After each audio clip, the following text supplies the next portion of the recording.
ওম শান্তি। 21/8/2024 প্রাতঃমুরলি। ওম শান্তি। বাপদাদা মধুবন। বাবা বলেছে, মিঠে বাচ্চে, তোমরা হলে চৈতন্য লাইট হাউস। তোমাদের সবাইকে বাবার পরিচয় দিতে হবে, ঘরের রাস্তা বলতে হবে। তো লাইট হাউস কী করে? লাইট দেখায়। তো আমাদেরও সবাইকে জ্ঞানের আলো দিতে হবে, অর্থাৎ পরম ধামের রাস্তা বলতে হবে। তাই বাবা আমাদের কি বলছে? আমরা হলাম চৈতন্য লাইট হাউস। প্রশ্ন, आगे चलकर कौन सा डायरेक्शन और किस विधि से अनेक आत्माओं को मिलने वाला है? যত দিন যাবে তখন কোন ডাইরেকশন অনেক আত্মা পাবে আর কোন বিধির দ্বারা অনেক আত্মা ডাইরেকশন পাবে? উত্তর, আগে চলকর, আগে গিয়ে অনেকেই ডাইরেকশন পাবে যে তোমরা ব্রহ্মা কুমার কুমারীদের কাছে যাও, তাহলে তোমরা বৈকুণ্ঠের প্রিন্স হওয়ার জ্ঞান পাবে তাদের কাছ থেকে। তো তাদের কি সাক্ষাৎকার হবে? যে তোমরা ব্রহ্মা কুমার কুমারীদের কাছে যাও, তো তারা তোমাদের বৈকুণ্ঠের প্রিন্স হওয়ার জ্ঞান দেবে। এই ইশারা তারা ব্রহ্মার সাক্ষাৎকারের দ্বারা পাবে। বেশিরভাগ ব্রহ্মা আর শ্রীকৃষ্ণেরই সাক্ষাৎকার হয়। যেই রকম আদিতে সাক্ষাৎকারের পাঠ চলেছিল, সেই রকমই অন্তেও এই পাঠ চলবে। তাহলে আদিতে এইরকম, শুরুতে এইরকম পাঠ চলেছিল, তাদের সাক্ষাৎকার হতো ব্রহ্মার। আর তাদেরকে বলতো, তাদের এরকম টাচিং হতো যে ওইখানে যাও এই ব্যক্তির কাছে। তো লাস্টেও তাই হবে, যে বলবে তোমরা ব্রহ্মা কুমার কুমারীদের কাছে যাও, তাহলে তোমরা বৈকুণ্ঠের প্রিন্স হওয়ার জ্ঞান তারা তোমাদের দেবে। আদিতে যা হয়েছিল অন্তেও সেই সাক্ষাৎকারের পাঠ চলবে আবার। ওম শান্তি। রুহানি বাবা বাচ্চাদের জিজ্ঞেস করে, সবাইকে তো আর জিজ্ঞেস করে না। নলিনী বেটি সে পুছতে হে, তো নলিনী দিদি যে, তাকে বাবা জিজ্ঞেস করছে, এখানে কি করছো? কার ইয়াদে বসে আছো? বাবার। শুধু বাবার ইয়াদেই বসে আছো নাকি অন্য কিছু ইয়াদ আসছে? বাবার ইয়াদে তো বিকর্ম বিনাশ হবে। আর কি ইয়াদ করছো? এটা বুদ্ধির কাজ না। আমাদের আত্মাদের এখন নিজের ঘরে যেতে হবে, তাই ঘরকেও ইয়াদ করতে হবে। আচ্ছা, আর কি করতে হবে? ঘরে গিয়ে কি বসে যেতে হবে? তোমরা যে ঘরে যাবে পরমধাম, সেখানে গিয়ে কি বসে থাকবে? বিষ্ণুকে সদর্শন চক্র দেখায় না, তার অর্থ বাবা এখন বোঝায়। অর্থাৎ আত্মার দর্শন হলো আমাদের, 84 জন্মের চক্রের দর্শন হলো, যে কিভাবে আত্মা 84 জন্ম নেয়। তো এই চক্রও ঘোরাতে হবে। তোমরা জানো আমরা 84 চক্র লাগিয়ে তারপরেই ঘরে যাই। ফির ওয়াহাসে আয়েঙ্গে, তারপরে আবার ঘর মানে পরমধাম থেকে আসবো কোথায়? সত্যযুগে পার্ট বাজাতে। আবার 84 জন্মের চক্র লাগাবো সত্যযুগ থেকে কলি পর্যন্ত। বিষ্ণুর কোনো চক্র হয় না, সে তো সত্যযুগের দেবতা। বিষ্ণুপুরী বলো বা লক্ষ্মীনারায়ণের পুরী বলো বা স্বর্গ বলো, স্বর্গে লক্ষ্মীনারায়ণের রাজ্য ছিল। যদি রাধাকৃষ্ণের রাজ্য বলো তাহলে ভুল, কারণ রাধাকৃষ্ণের তো রাজ্য হয়ই না, কারণ দুজনে তো আলাদা আলাদা রাজ্যের প্রিন্স প্রিন্সেস ছিল, রাজকুমার রাজকুমারী ছিল। তো রাজার রাজধানীর মালিক তারা কখন হলো? যখন স্বয়ম্বর হলো তাদের, তারপরেই হলো, অর্থাৎ যখন তাদের নামও হয়ে গেল লক্ষ্মী আর নারায়ণ। তো এই যে বিষ্ণুর চক্র দিয়ে দিয়েছে বিষ্ণুকে, এই চক্র আসলে তোমাদের। তো এখানে যখন বসো তো শুধু শান্তিতে বসলে হবে না, বর্ষাও ইয়াদ করতে হবে। শুধু সাইলেন্সে বসে থাকলে হবে না, বর্ষাও ইয়াদ করতে হবে, বাবার সম্পত্তি, যে বাবা সত্যযুগ দিচ্ছে আমাদেরকে গিফট, তার জন্যই এই চক্র দেখায়। বাবা বলে তোমরা হলে লাইট হাউসও, তোমরা লাইট হাউস, বলতা চলতা লাইট হাউস, মানে যে লাইট হাউস কথা বলে চলে। এক চোখে শান্তিধাম, এক চোখে সুখধাম, দুটোকেই ইয়াদ করতে হবে, মানে পরমধামকেও ইয়াদ করতে হবে, আবার সত্যযুগকেও ইয়াদ করতে হবে। ইয়াদের দ্বারাই তো পাপ কাটবে। ঘরকে ইয়াদ করলে ঘরে চলে যাবে, তারপর চক্রকেও ইয়াদ করতে হবে। এই সারা চক্রের নলেজ তোমাদেরই আছে।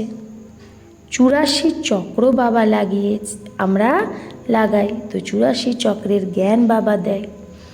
তাহলে আমরা যখন মেডিটেশন করব, পরমধামকেও ইয়াদ করব, পরমধামে বাবাকেও স্মরণ করব, আবার সত্যযুগকেও দেখব, আবার পুরো 84 দর্শনও করব মেডিটেশনে। তো এখন এটা হলো অন্তিম জন্ম মৃত্যুলোকে। মৃত্যুলোকেও তো আমরা অনেকবার জন্ম নিই, কিন্তু তার মধ্যে এটা এখন আমাদের লাস্ট জন্ম। নতুন দুনিয়াকে বলে অমর লোক। অমর অর্থাৎ তোমরা সদৈব জিতে রেহতে হো, তোমরা সদৈব সেখানে বেঁচে থাকো, তোমরা কখনো মরোই না। এখানে তো বসে বসে অচানক মৃত্যু হয়ে যায়। মরনা মানে এরকম না যে মানে একটা শরীরেই অনেক মানে থাকি সারা যুগ। মরনা মানে আত্মা তো কখনো মরে না, আর সেখানে স্বেচ্ছায় মৃত্যু বলে, স্বেচ্ছায় আত্মা শরীর ছাড়বে। তাই বাবা বলছে তোমরা ওখানে মরোই না, মৃত্যু কথাটাই থাকবে না, খুশি খুশি শরীর ছাড়বে। এখানে তো বসে বসে অচানক মৃত্যু হয়ে যায়, বিমারিয়া হয়, অসুখ হয়, আর ওখানে মৃত্যুর ভয়ই নেই, কারণ অমর লোক ওটা। তোমরা যখন বয়স হয়ে যায় তোমাদের ওখানে, তখনও এই জ্ঞান থাকে যে আমি গর্ভমহলে গিয়ে এখন প্রবেশ করব, মানে অন্য একটা গর্ভে যাব। এখন তো তোমরা যাও গর্ভ জেলে, সত্যযুগে তো গর্ভমহল হয়, সেখানে পাপ তো করে না, তার জন্য সাজাও ভুগতে হয় না। এখানে তো পাপ করে, যে কারণে সাজা ভোগ করে বাইরে বেরোয়, তো আবার পাপ শুরু করে। গর্ভে সাজা ভোগ করে গর্ভ থেকে বেরোয়, আবার পাপ শুরু করে দেয়। এটা হলোই পাপ আত্মাদের দুনিয়া। এখানে তো দুঃখই হয়, আর সত্যযুগে দুঃখের নাম নিশান নেই। তো এক চোখে শান্তিধাম আর এক চোখে সুখধামকে রাখো। ভালে তোমরা জন্ম জন্মান্তর জপ তপ আদি করে এসেছো, কিন্তু সেটা তো আর জ্ঞান না, সেটা হলো ভক্তি। তার দ্বারা এই ভক্তিতে এরকম যুক্তিও পাওয়া যায় না যে তুমি এইভাবে শতপ্রধান হতে পারবে। কেউ জানেই না শতপ্রধান হওয়ার উপায়। ব্যাস, যেই শুনলো শ্রীকৃষ্ণ ভগবান উবাচ দেহ সহিতেই, এটা তো গীতার অক্ষর, যেটা পড়ে আবার শোনায় ভক্তিতে। এরকম বলে না যে তুমি এরকম হও, শুধু পরে ভগবান এইরকম বলে গেছে, যখন এসেছিল পতিতকে পাবন বানাতে এসেছিল। শুধু গীতায় পরমপিতা পরমাত্মার বদলে শ্রীকৃষ্ণের নাম দিয়ে দিয়েছে। পরমাত্মার নামের বদলে কার নাম দিয়েছে? শ্রীকৃষ্ণের নাম। এখন শ্রীকৃষ্ণ তো রথই না, তার রথ চাই কি? সে তো নিজেই দেহধারী, শ্রীকৃষ্ণ তো নিজেই দেহধারী। শ্রীকৃষ্ণের নাম কে রেখেছে? যেরকম छठी होती है तो नाम सबके पढ़ते हैं, बाप को तो सिर्फ शिव ही कहा जाता है। তাহলে সবার যেরকম নাম হয় সেরকম বাবাকে তো শুধু শিবই বলা হয়। তোমরা আত্মারা জন্ম মরণে আসো, তো শরীরের নাম বদলায়।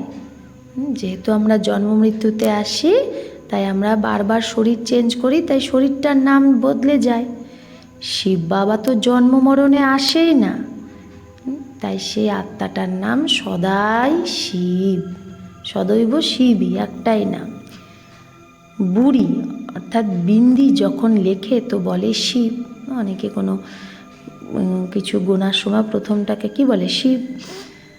বিন্দি আত্মা তো হলো একদম সূক্ষ্ম। আত্মা কীরকম? একদম সূক্ষ্ম। আত্মাকে যদি কেউ সাক্ষাৎকারও করে তাও কিছুই বুঝতে পারবে না। দেবীকে দেখে খুশ হয়ে যায়। আচ্ছা, কোনো দেবীর সাক্ষাৎকার হলো, খুশি হয়ে গেল, কিন্তু কি পেল? প্রাপ্তি তো কিছুই নেই, অর্থই নেই। শুধু খুব নওধা ভক্তি করেছে, দর্শন করেছে, তাতেই খুশি হয়ে যায়।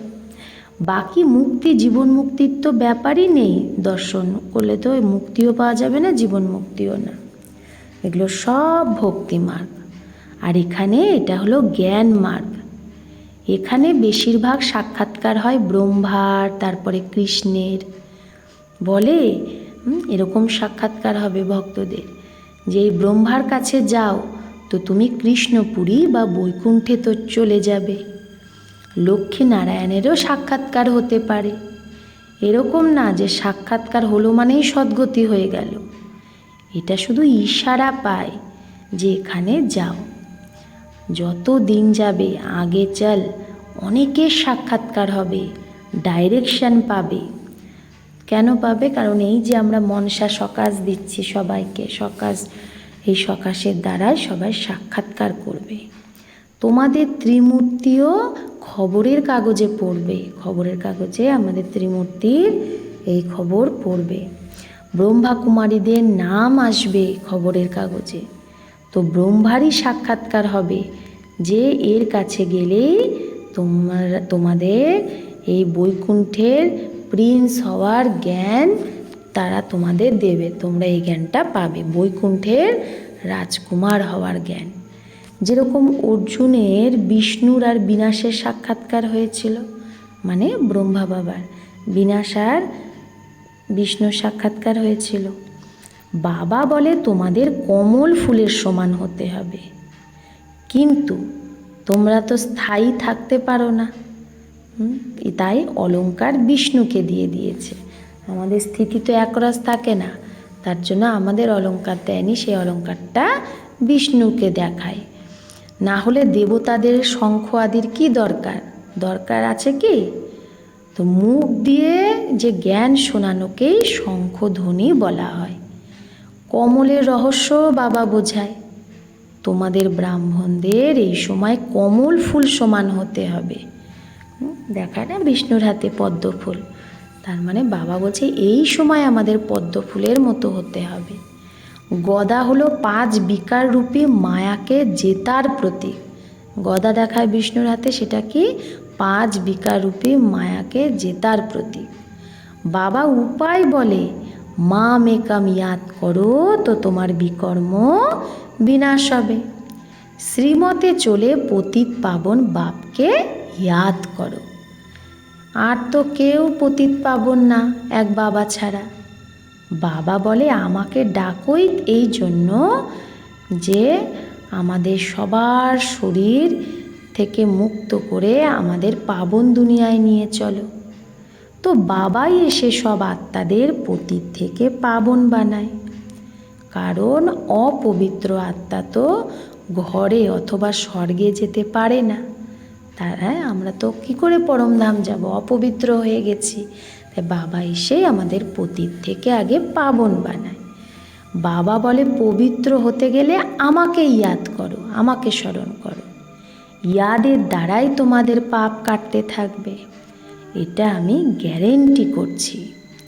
ডাকে, হে পতিত পাবন এসো, আমাকে পাবন বানিয়ে নতুন দুনিয়ায় নিয়ে চলো। তো কিভাবে নিয়ে যাবে? কিভাবে আমরা যাব পাবন দুনিয়ায়?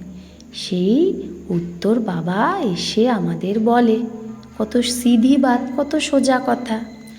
বাবার নলেজটা সহজ আর কথাটাও কত সহজ। বলে কাম কাজ করতে হুয়ে, কাজকর্ম করে আমাকে ইয়াদ করো। বাবা বলছে ভলে নকরি আদি করো, বলে চাকরি বাকরি করো, ভোজন বানায়, তাও ইয়াদে থেকে, তাহলে ভোজনও শুদ্ধ হয়ে যাবে। তাই গাওয়া হয় ব্রহ্মা ভোজনের জন্য, দেবতাদেরও মন হয় ব্রহ্মা ভোজন খাওয়ার জন্য।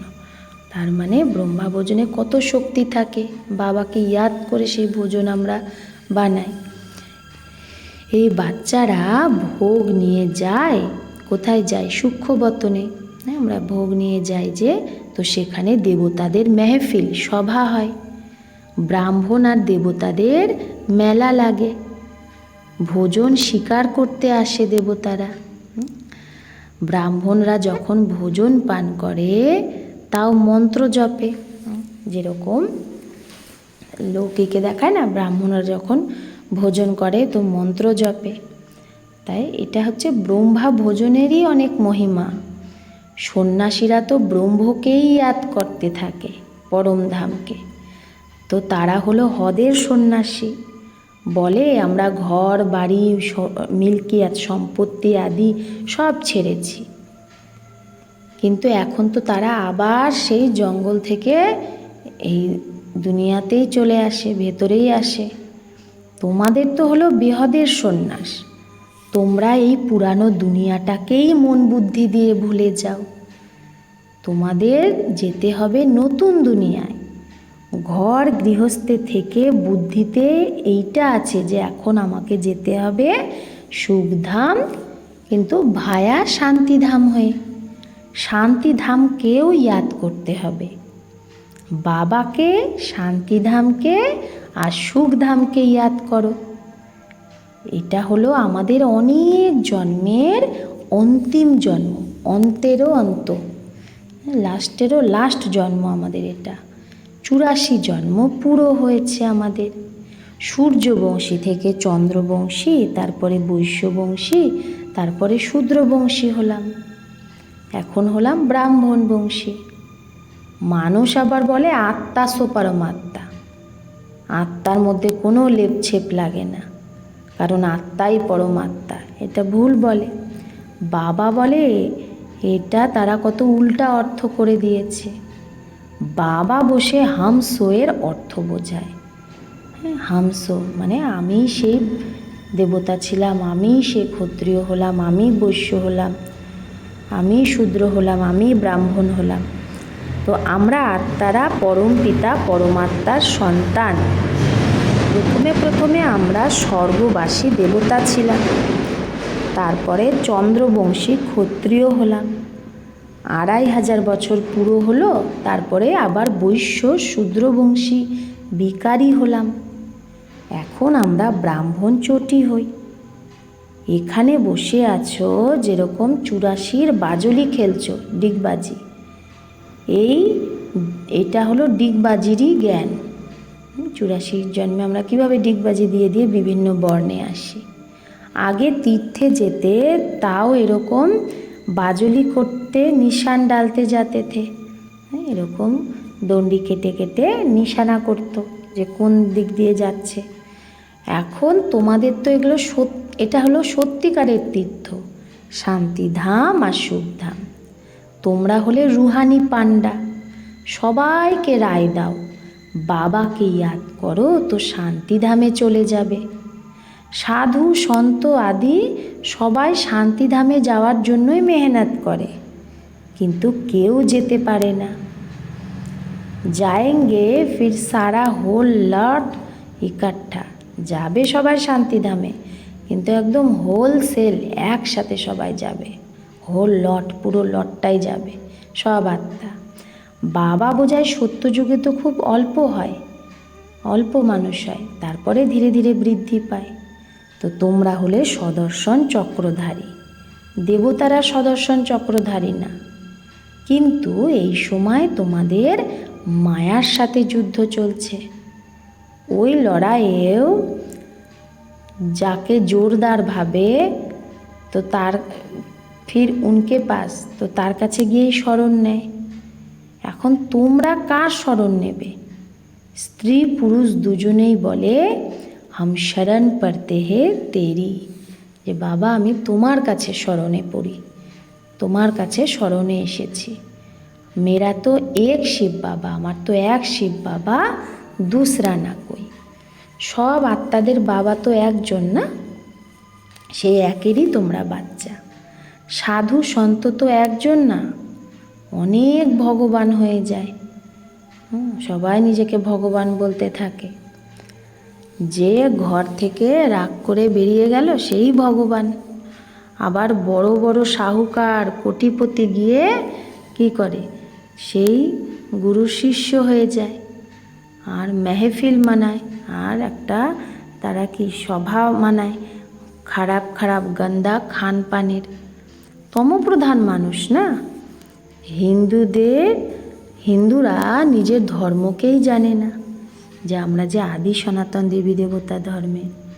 বাবা বোঝায় তোমরা তো বাস্তবে আদি সনাতন দেবী দেবতা ধর্মের, কিন্তু তোমরা পতিত হয়ে গেছো, তাই নিজেকে দেবতাও বলতে পারো না। সেই ধর্মটাই প্রায় লোপ হয়ে গেছে। মানুষ কত বিকারী, ক্রিমিনাল আয় সম্পন্ন হয়ে গেছে।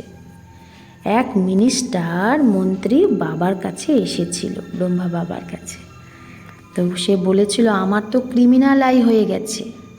এখন বাবা বোঝায় বাচ্চা সিভিল আই হও, যতক্ষণ ক্রিমিনাল আই আছে ততক্ষণ তুমি পতিত। নিজেদের ভাই ভাই ভাবো তো সেই ক্রিমিনাল দৃষ্টি উড়ে যাবে। আমরা আত্মারা ভাই ভাই, এক বাবার থেকে বর্ষা নিচ্ছি। আত্মার ভ্রুকুটি হলো সিংহাসন। আত্মার সিংহাসন কোনটা? এই ভ্রুকুটি। একে বলা হয় অকাল তক্ত। অকাল আত্মা এই তক্তে বিরাজমান। এটা তো মিট্টির পুতলা, এটা তো মাটির একটা পুতুল। শরীরটা সারা পার্ট তো আত্মার মধ্যেই ভরা আছে। বাবা বলে আমি 5000 বছর পরে এসেছি তোমাদের বাচ্চাদের বর্ষা দিতে।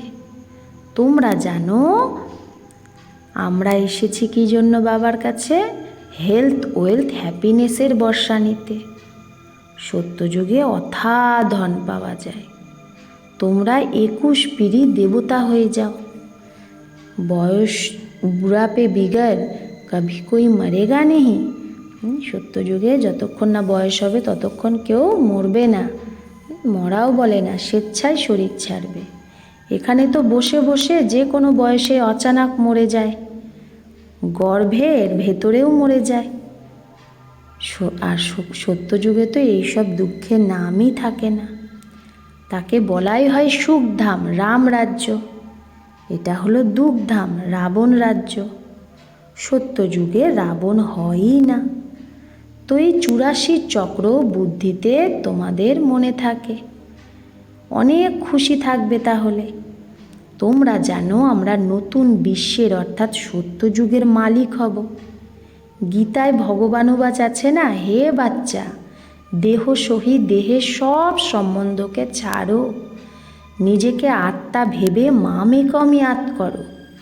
তোমাদের সত্যিকারের ক্ষুধা দোস্ত সে, সচ্চা সচ্চা ক্ষুধা দোস্ত। আল্লাহ আবল দিনের নাটক, হাতামাতায়ের নাটক সব এই সময়েই চলছে। এখন মানুষ কত মাথা মারে যাতে বাচ্চা কম জন্ম হয়। বেহদের বাবা কত কম করে দেয়। সারা বিশ্বে সত্যযুগে মাত্র 9 লাখ আত্মাই থাকে, বাকি এত কোটি মানুষ থাকেই না। সবাই মুক্তিধাম শান্তিধামে চলে যাবে।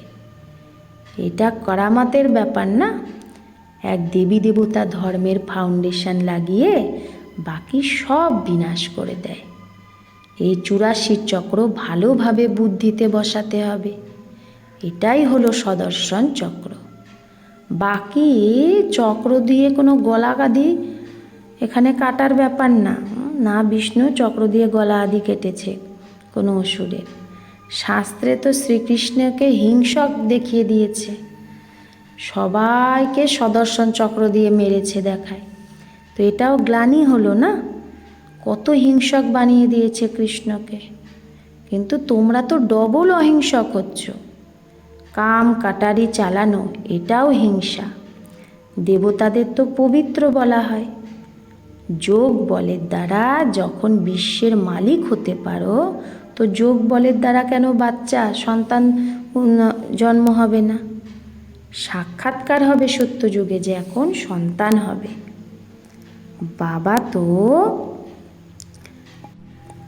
বাবা তো বোঝে না, বাবাও এখন জানে যে এখন আমরা এই পুরানো শরীর ছাড়বো আর গোল্ডেন স্পুন ইন মাউথ, মুখে করে সোনার চামচ নিয়ে জন্মাবো, অর্থাৎ সত্য যুগে যাব। তোমরাও বোঝো যে আমরা অমর লোকে জন্ম নেব, তাহলে গোল্ডেন স্পুন ইন মাউথ হবে।